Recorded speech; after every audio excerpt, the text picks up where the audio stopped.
Chapter 2. Reasons for War. No war is inevitable until it breaks out. A. J. P. Taylor, The Struggle for Mastery in Europe, 1848 to 1918. Bored gods decide to play with humans and set in motion a train of events so that a man steals another man's wife. Kings fall out over a piece of territory or succession to a throne. A British sea captain loses an ear. An emperor's representatives are pitched out of a window in Prague. An American battleship explodes in Havana Harbor. Monks fight in a shrine in Jerusalem. An archduke is killed in Sarajevo, or Japanese soldiers are fired on near an ancient bridge in Beijing. And so there is a war.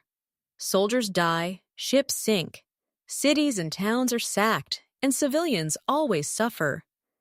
The causes of wars can seem absurd or inconsequential, but behind them usually lie greater quarrels and tensions.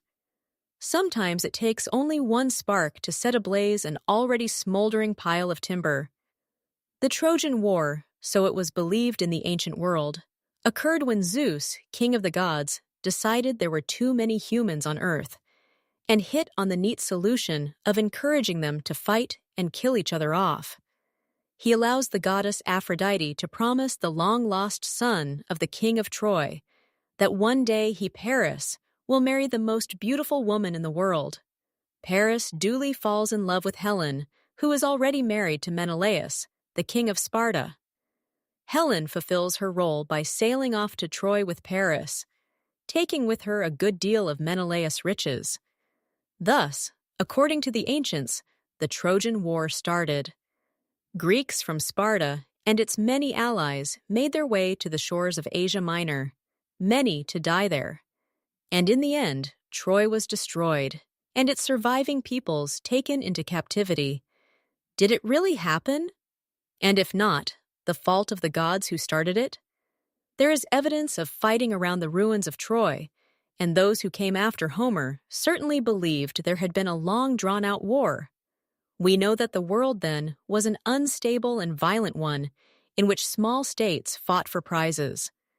Land, cattle, precious metals, women.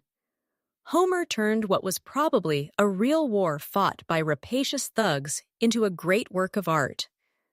We know more about dynastic wars in the Middle Ages and early modern Europe. Rulers regarded their land as their personal estates and saw nothing wrong in trying to expand their possessions.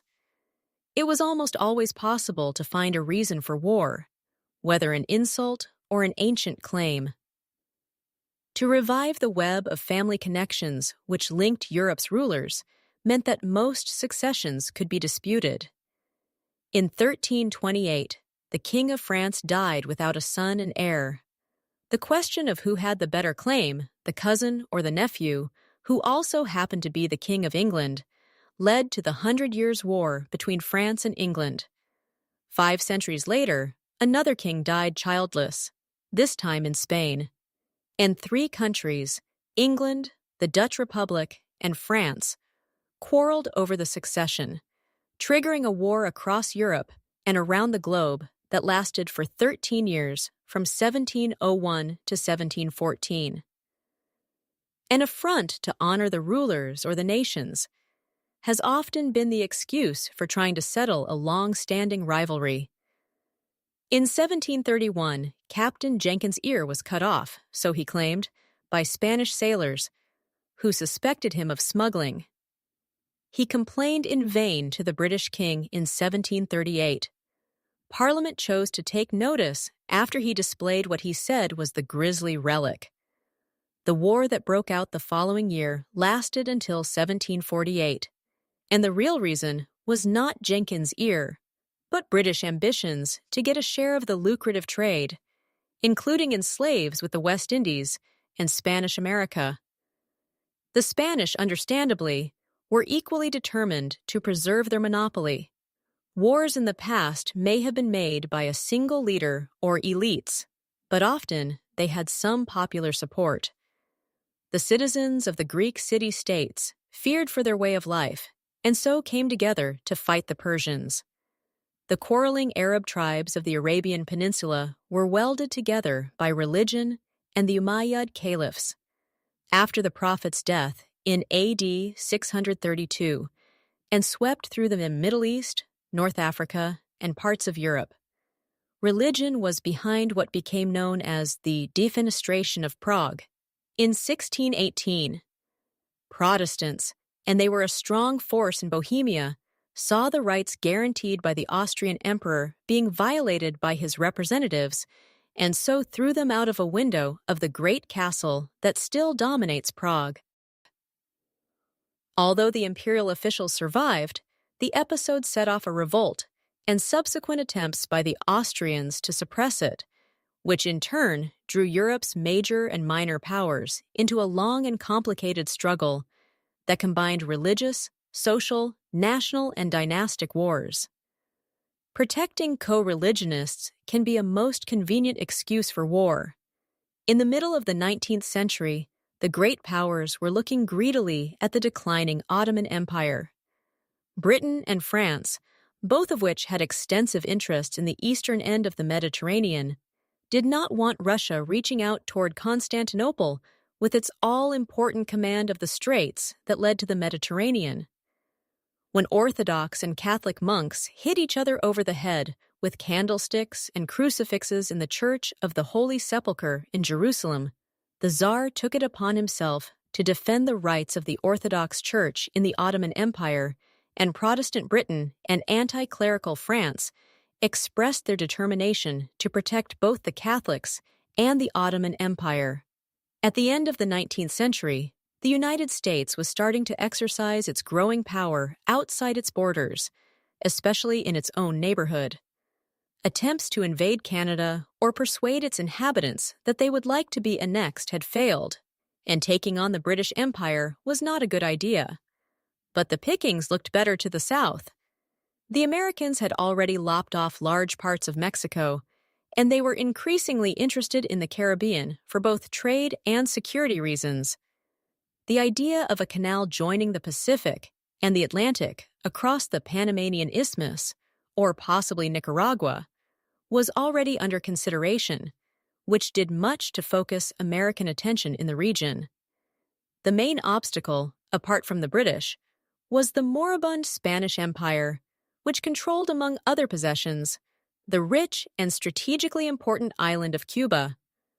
So when the American battleship Maine blew up and sank in Havana Harbor in 1898, taking with it most of its crew, it was highly convenient for American expansionists.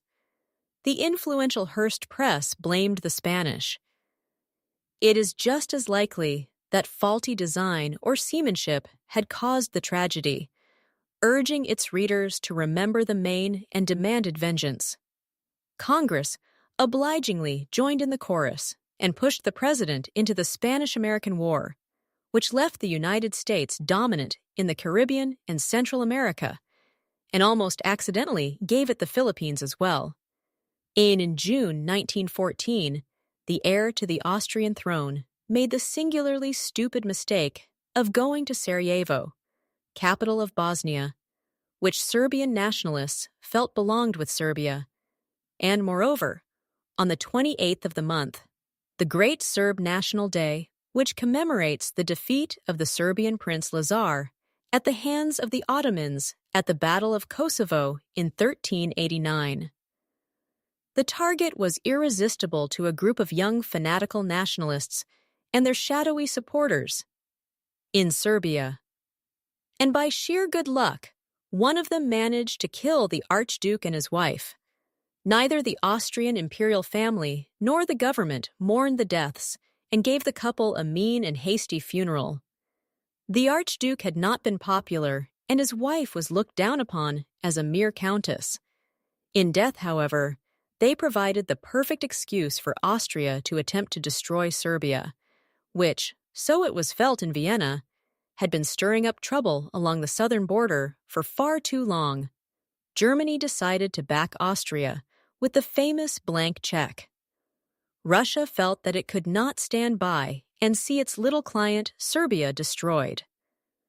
German military plans called for attacking Russia's ally France through Belgium, and Britain decided to come to France's and Belgium's defense.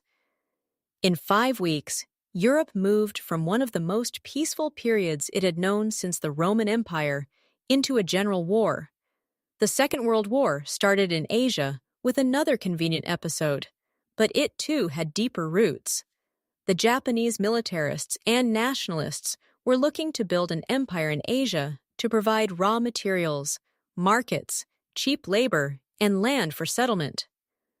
Japan had already taken the rich Chinese province of Manchuria in 1931 after a series of bombs had conveniently exploded on a Japanese-owned railway line.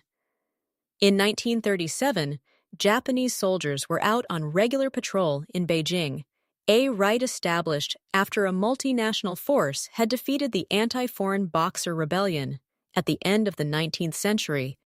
As the patrol neared an ancient bridge in Beijing, said to be the one the Venetian explorer Marco Polo had crossed on his way into the city, center shots apparently rang out. The next day, the Japanese produced a body in Japanese uniform. Although rumor in Beijing claimed that the Japanese had simply dressed up a dead Chinese beggar, the Marco Polo Bridge Incident became Japan's justification for invading China south of the Great Wall and occupying a great swath of the coast, down to the border of Hong Kong. That invasion helped to turn American opinion away from isolationism to confrontation. So there are apparently many different reasons for wars in different times and places. Abductions, romances, religion, dynastic struggles, conquest, imperialism, assassinations, or fabrications. Yet certain motives appear again and again: greed, self-defense, and emotions and ideas. Greed for what others have, whether it is food for survival, women for servitude or procreation. Precious minerals, trade, or land has always motivated war. Hobbes said that humans fight each other to make themselves masters of other men's persons, wives, children, and cattle. The Mongol horsemen were looking for loot, but ended up destroying and creating empires. Cortez and Pizarro toppled the Aztec and Inca empires in the early 16th century in their search for gold. The rulers of Prussia, Austria, and Russia divided up Poland at the end of the 18th century because they wanted to add to their possessions. Hitler took his war into the East because he believed that the German race needed more land and resources to survive. Saddam Hussein seized Kuwait in 1990 because he wanted its oil. Thucydides said the strong do what they can, and the weak suffer what they must. But the weak can decide to fight in their own defense rather than submit. Tiny Finland took on the giant Soviet Union in the Winter War of 1939-40. And while the Finns eventually had to surrender and give up part of their territory, the country preserved its independence. The Poles fought in 1939 against both Nazi Germany and the Soviet Union because the alternative seemed worse.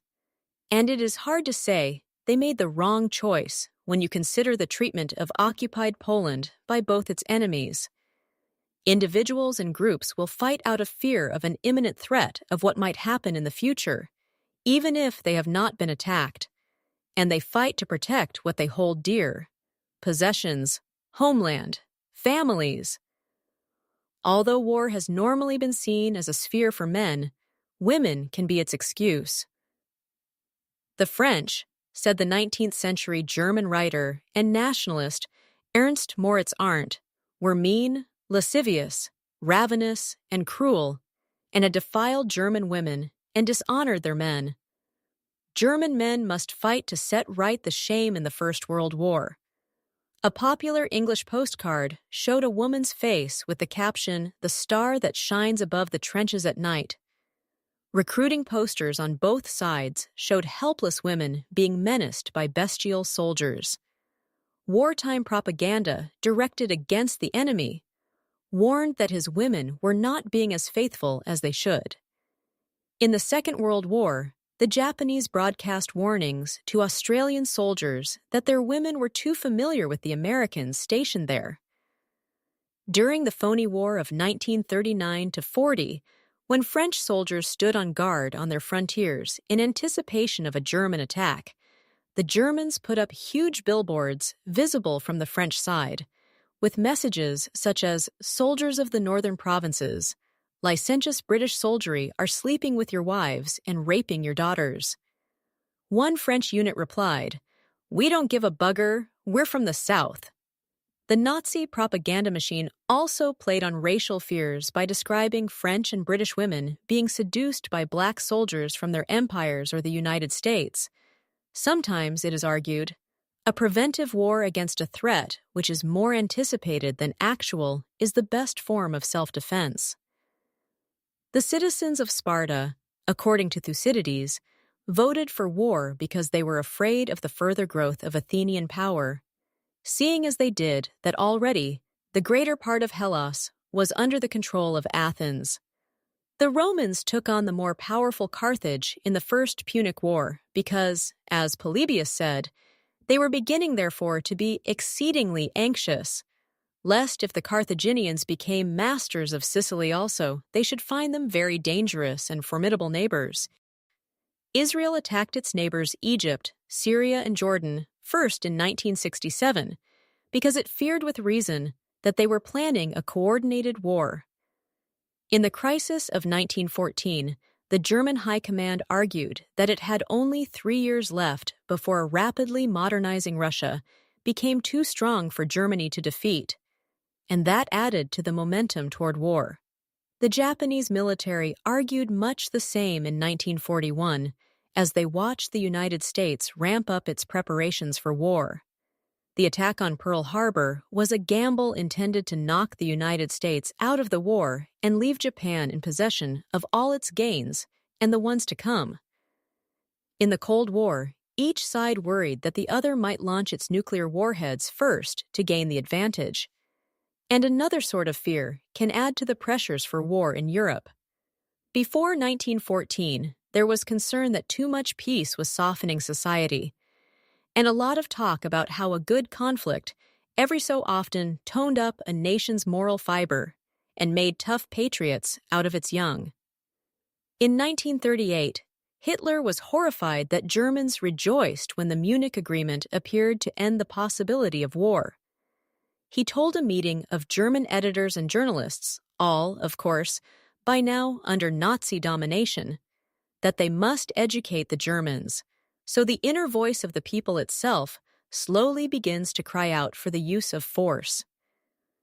Suspicions and fears of others, from rival gangs to countries, can create perceptions of threats even where they might not exist, just as they do for our cousins, the chimpanzees. During the Cold War, the mutual mistrust of the West and the Soviet bloc meant that each tended to interpret words and actions by the other, even accidents, in the most unfavorable light. A bear trying to climb a fence around an American missile was mistaken for enemy intruders. Flocks of birds appeared on American and Canadian radar to be planes or missiles, or the sun glinting off clouds looked like an incoming attack to Soviet technicians. And the Third World War briefly came much closer. Once an American technician put a training tape into a computer at the North American Air Defense Command by mistake. And suddenly, command centers got warnings that Soviet missiles were heading in. Bomber crews went to their planes, and American missiles were put on heightened alert. Fortunately, the mistake was discovered in time. In 1983, after it had accidentally shot down the Korean airliner KL-007, the Soviet Union wove together unrelated coincidences. NATO training exercises, for example, and an increase in encrypted communications between Prime Minister Margaret Thatcher and President Ronald Reagan to construct a scenario of an imminent nuclear attack. Today, in both Beijing and Washington, there are those who say that a conflict between China and the United States is inevitable. If they look for signs, of course they can find them. A project at Harvard University argues for something called the Thucydides trap, named after the author of the classic on the Peloponnesian War. It takes his famous line about the growth of Athens' power and the fear in Sparta leading to war and elevates it into a rule which, so it is argued, nearly always holds true. When a rising power threatens an established one, war is likely, since that conclusion depends on a selective interpretation of examples from the past. It has and will continue to provide much scope for experts to disagree.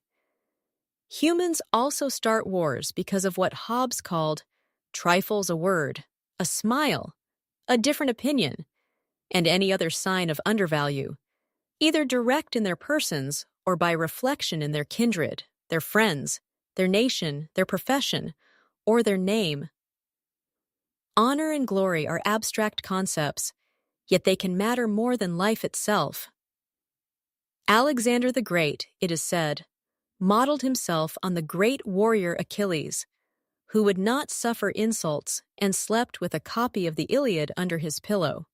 Louis XIV, the Sun King, beggared France and inflicted years of war on Europe in a search for glory not for his country, but for himself. "I shall not attempt to justify myself," he said after starting a war with the Dutch. Ambition and the pursuit of glory are always pardonable in a prince. Victory in battle, the acquisition of territory, the quest to put the king's relatives on other European thrones, even if the wars that followed did not benefit France, were for Louis' glory. Napoleon, who seemed to have admired Louis' great antagonist, the Duke of Marlborough, more than the king, shared the hunger. His model above all was Alexander the Great. He invaded Egypt longing to build an empire in the East, as Alexander had done. "I was full of dreams," Napoleon later wrote to a friend. "I saw myself founding a religion, marching into Asia, riding an elephant, a turban on my head, and in my hand a new Quran that I would have composed to suit my need." In his own search for glory, Napoleon turned Europe upside down and destroyed hundreds of thousands of lives. The fictional character Cyrano de Bergerac, who will fight a duel to the death if necessary rather than allow insults about his nose, has many counterparts in history. Maintaining honor or taking vengeance for insults and hurts, whether real or perceived, has started many wars. As Austria tried to decide how to respond to the assassination of its Archduke in 1914, its leaders were sensitive to the empire's honor and prepared to face the threat of a war with Russia. "It will be a hopeless struggle," the chief of the Austrian General Staff told his mistress, "but it must be pursued, because so old a monarchy and so glorious an army cannot go down ingloriously." In the speech he made to the House of Commons on August 3rd, announcing that the government had decided to intervene in the unfolding struggle, the British Foreign Secretary, Sir Edward Grey, talked of Britain's obligations of honor are the street gangs of today whose members would rather die than be disrespected. Different in their motivations. Carthage, its aristocratic rulers above all, was humiliated by its defeat by Rome in the First Punic War in the 3rd century BC. It is said that the great Carthaginian general Hamilcar took his little son's hand and made him swear a sacred oath that he would never be friends with Rome. The child Hannibal grew up to be an even greater general who came close to destroying Rome in the Second Punic War. After France's stunning defeat by the German Confederation in 1871, the French draped black cloth over the statues in Paris, signifying their two lost provinces of Alsace and Lorraine. When war broke out in 1914, cheering crowds tore down the mourning. In its turn, Germany longed for vengeance.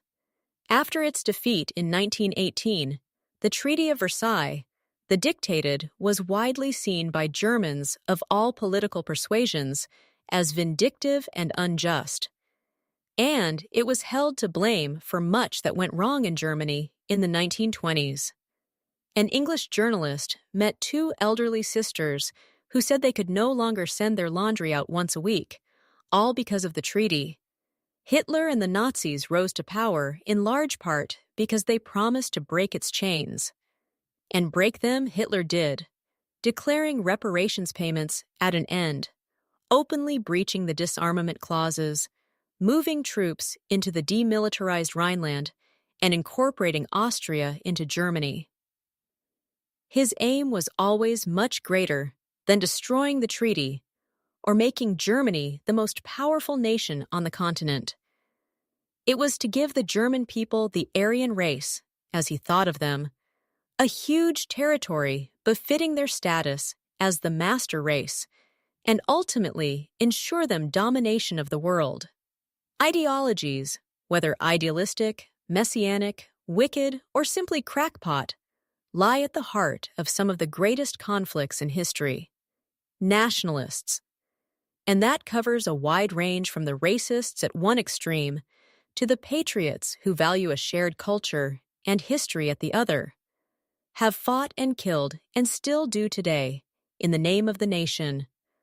I regret, said the American Revolutionary soldier Nathan Hale, that I have but one life to lose for my country. Religion, and it can merge into nationalism as orthodoxy does with the Serbs and the Russians, offers both a cause worth dying for and the promise of eternal life. The Crusaders did not leave their homes all over Europe and make the long and dangerous journey to the Holy Land just to acquire loot and land there was more and better to be had much closer to home. They were driven by what they thought was a divine mission to retrieve the land where Christ had once lived. For Christendom, many crusaders, kings such as Richard I of England, the Lionheart, and Philip II of France, and great landed magnates left behind properties, position, and families. And many never returned, egged on by religious leaders such as Pope Gregory VII, who reminded the faithful of the passage from the book of Jeremiah, "Cursed be he that keepeth back his sword from blood." They killed indiscriminately those they thought of as infidels. In the massacres. In Jerusalem in 1099, the streets were said to have run with blood in some places, up to the knees of the Crusaders. Horses. None of them were left alive.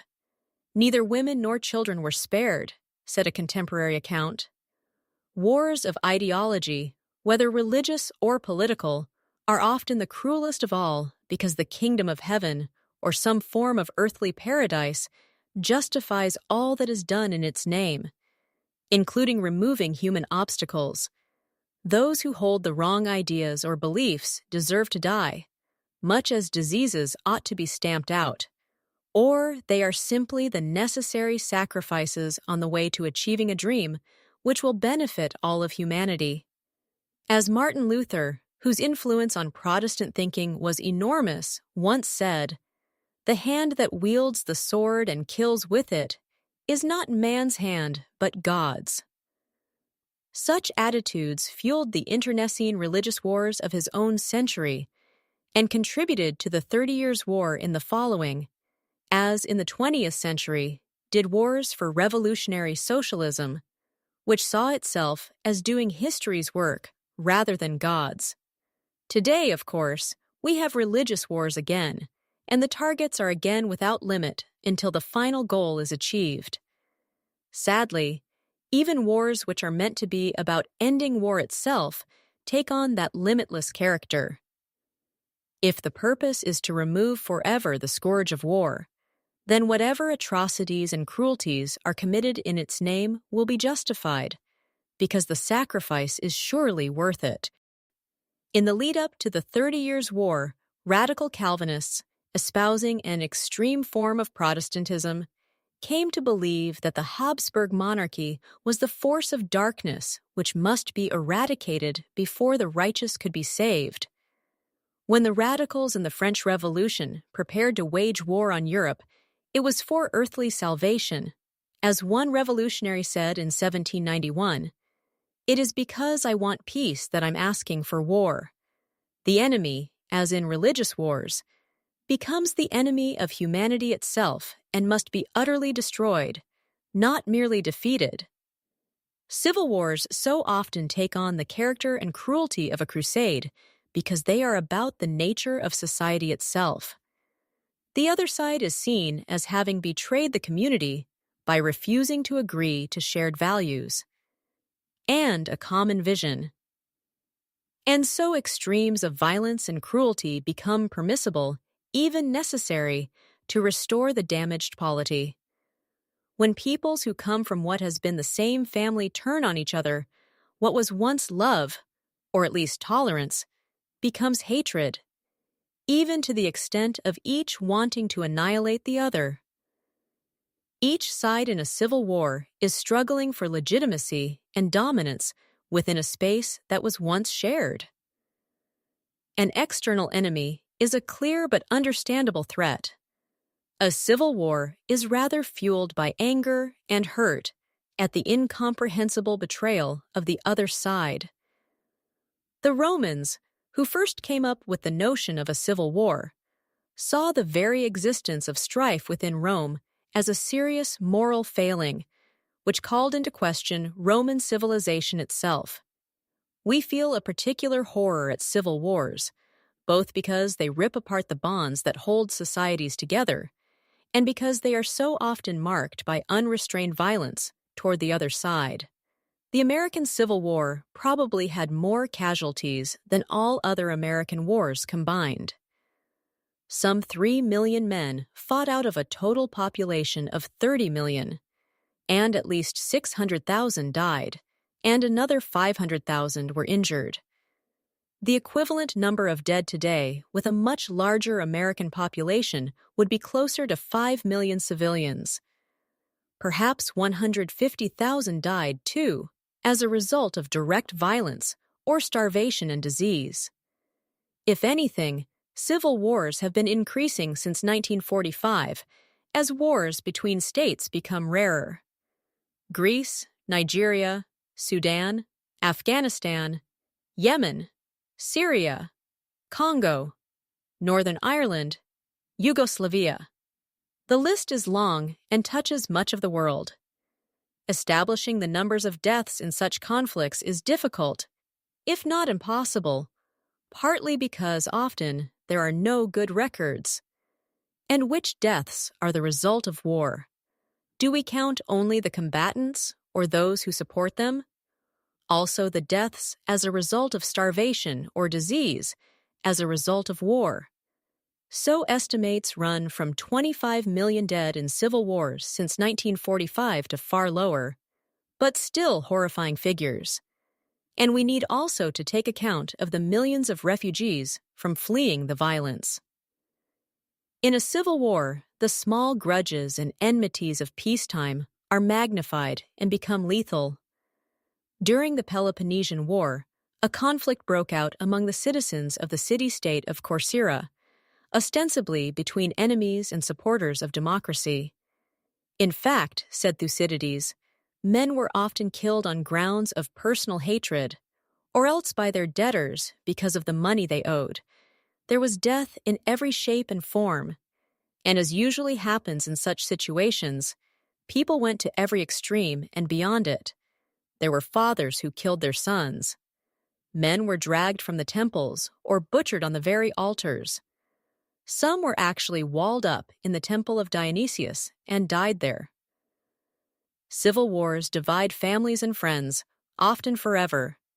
Sir Ralph Hopton and Sir William Waller, 17th-century landowners in the West Country, were friends from childhood.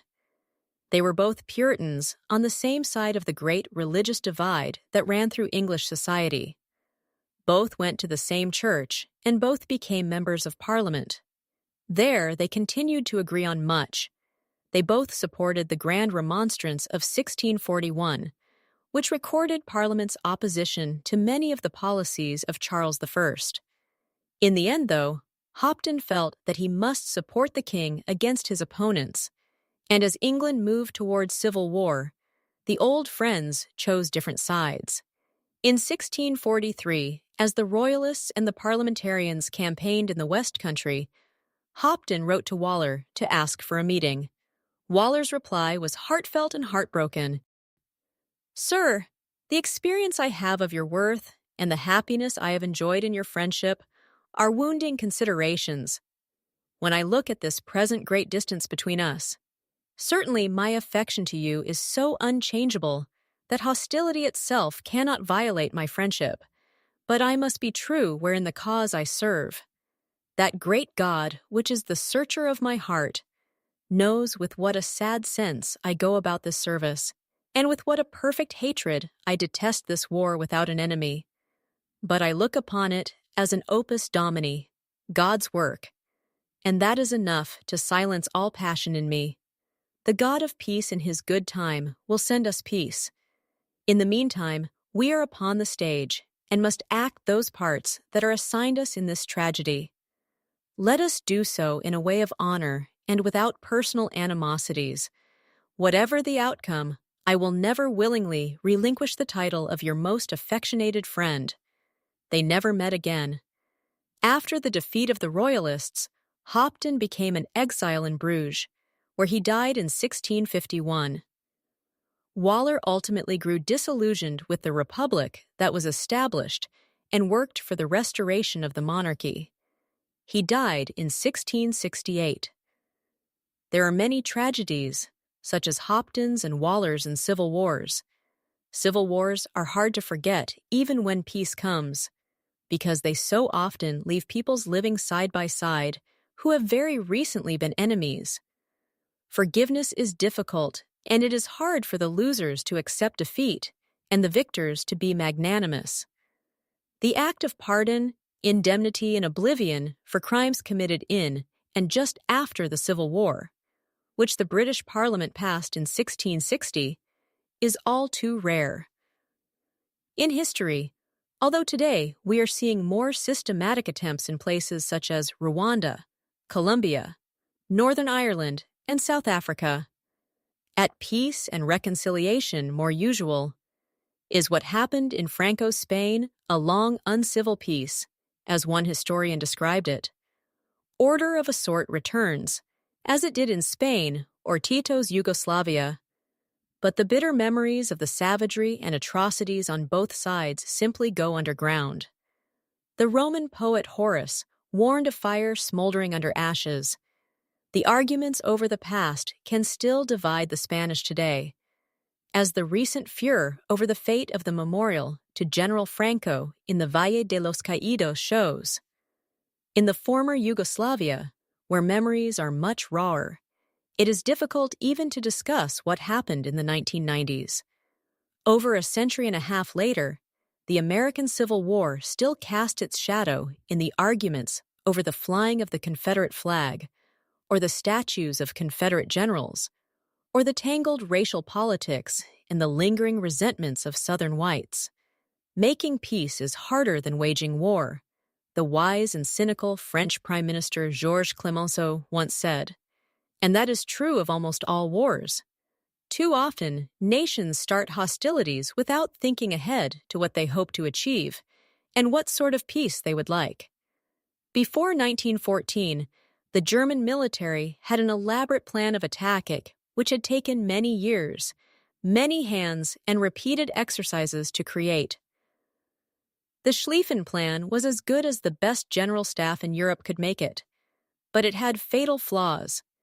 It assumed that Germany had to attack its neighbors, France and Russia together, and therefore ruled out all other options, including a one-front war or a defensive one, and it failed to take into account what the great Clausewitz called friction, and the Americans call Murphy's Law, all those things that can go wrong in war, and disrupt the best of plans carried out by the best of military. Most dangerous of all, it was the product of a leadership where the military focused on winning battles, and the civilians had given little thought to what happened after that. That limited vision is more common in war than one might think. The Germans in 1914 had not worked out their war aims or what they would do if France and Russia sued for peace. In September 1941, as Japan moved closer toward war with the United States, a high-level imperial war conference took place in the presence of the emperor, key civilian and military leaders, and elder statesmen. The military, which by now dominated policymaking, produced a document of breathtaking vagueness on its goals in the coming war. "We cannot exclude the possibility," it said, "that the war may end because of a great change in American public opinion. At any rate, we should be able to establish an invincible position. Meanwhile, we may hope that we will be able to influence the trend of affairs and bring the war to an end." The Japanese Prime Minister, Tojo Hideki, who was later tried for war crimes shortly afterward, compared the decision to jumping off a cliff with one's eyes closed. "There are times when we must have the courage to do extraordinary things." Asia. The Americans and the Japanese people paid a heavy price for that sort of courage. Too often, those making the decisions for war assume that somehow victory will magically sort out all problems. In 1998, the American military spent a lot of time developing plans to defeat Saddam Hussein and testing them in war games. General Anthony Zinni, head of the United States Central Command with responsibility for the Middle East, later said, "It struck me then that we had a plan to defeat Saddam's army, but we didn't have a plan to rebuild Iraq." He organized his own war game in 1999 and came to the conclusion that the invading forces would encounter considerable problems. The country was likely to fragment along religious and/or ethnic lines. Rival forces would battle for power, and the Americans would face growing hostility. In 2002, as the United States moved toward war against Iraq, a final huge war game tested American forces' ability to defeat an unnamed Middle Eastern power. The American side had a clear advantage in advanced electronics, tanks, planes, and warships.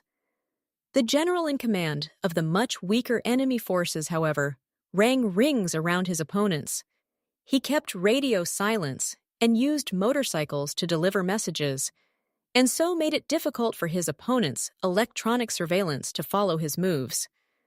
He had fleets of suicide bombers in speedboats knock out on paper scouts 16 American warships. The Pentagon suspended the game partway through and rewrote the rules. The warships were miraculously resurrected, and the enemy general was ordered to turn off his air defenses and reveal the location of key units. He chose to quit in disgust.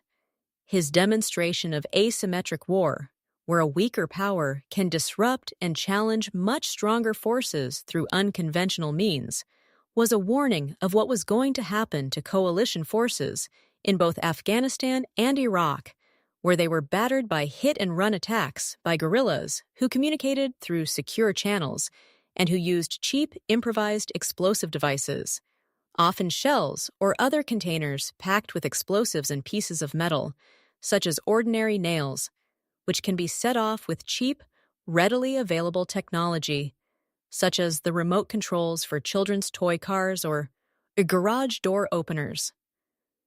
Such devices have caused the majority of casualties for the occupying forces in both countries. Moreover, the occupations lacked clear goals after the initial ones of toppling the Taliban or Saddam Hussein. The military found themselves taking on nation-building, something they were not trained for, and for which they were not given clear directives. Before the invasion and occupation of Iraq in March 2003, there was only one meeting in Washington that February, far too late to be helpful, when representatives from all the different departments involved, including State, Defense, Treasury, and the CIA, came together to discuss the post-war situation. Although the State Department had spent a year preparing a massive study, the Defense Department and the White House made it clear that they had no interest in its findings and did not want leading U.S. Iraq experts anywhere near the planning for what happened after victory. War, as the coalition was to discover in Iraq, takes on its own momentum, and is often easier to start than to stop. Governments today may talk and hope for limited wars or police actions, but once in, they can find extricating themselves difficult. A decisive victory, in which the victor can impose peace on the loser, can be hideously expensive. But negotiated settlements, in which neither side gets everything it wants, can be hard to sell to elites as well as to publics. And war aims tend to expand. As the cost in casualties and in gold or the desire for revenge mount up, political leaders are tempted to promise outlandish rewards to their publics to forestall political and social unrest. When quick victory eluded all sides in the First World War, governments, urged on by their foreign offices, politicians and lobby groups drew up shopping lists, which got ever more elaborate and ambitious. Russia, it thought, would take over the Black Sea and the Straits into the Mediterranean from the Ottoman Empire, while Britain and France, for their part, intended to carve up Ottoman territories in the Middle East. Germany's September program, drawn up for the Chancellor after the first bloody month of the war, envisaged a huge German empire in Africa to include British and French colonies and German economic dominance across the continent, from the Channel to Ukraine and down into the Balkans. By 1918, as the Treaty of Brest-Litovsk with the new Bolshevik government made clear, German war aims had expanded to include political hegemony. Russia lost huge swaths of territory in the West. Poland, Finland, the 3 Baltic states, and Ukraine were to become protectorates of Germany or its subservient ally, Austria. In 2002, NATO forces went to Afghanistan initially to remove the Taliban government. But as they became bogged down in low-level warfare, their aims grew to encompass a wide range of no doubt laudable objects, from nation-building to public health to women's education. The excuses for war are many and varied, but the underlying reasons have not changed significantly over the centuries. The vocabulary may be different. Where nations once talked of honor, they now tend to say prestige or credibility. Yet greed, self-defense, and emotions and ideas are still the midwives of war. And in its fundamentals, strategy, meaning the broad goals of war, has not changed. On land or sea, opponents seek to undermine each other's capacity to wage war or destroy it forever. Strategic goals can be defensive, letting the enemy exhaust itself, or offensive, taking the war to the enemy's military forces, besieging its towns and ports, or damaging its trade and production tactics. The ways wars are fought to achieve strategic goals and logistics, ensuring that the military have the supplies they need, have changed over time. However, and in different parts of the world, because societies, their organization, and values evolve and change, and they have different resources and technologies available to them.